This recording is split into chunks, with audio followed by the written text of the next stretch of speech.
3D animation के माध्यम से चलिए समझते हैं एरोप्लेन कैसे वर्क करता है। ये पार्ट 1 है, पार्ट 2, पार्ट 3, पार्ट 4 आना बाकी है, तो चैनल को सब्सक्राइब कर लीजिए। चलिए देखते हैं video.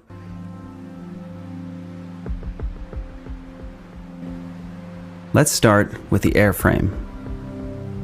Thousands of specially formed, damage-resistant panels are riveted or otherwise attached to a lightweight underlying base called the airframe. The panels and frame together make a very strong, relatively lightweight craft. Many of these parts, especially the outer panels, are made from a carbon fiber reinforced material, though traditional aluminum and aluminum alloys are also used. Vertical frames underpin the cross-sectional tube shape, connected by longerons that stretch from nose to tail.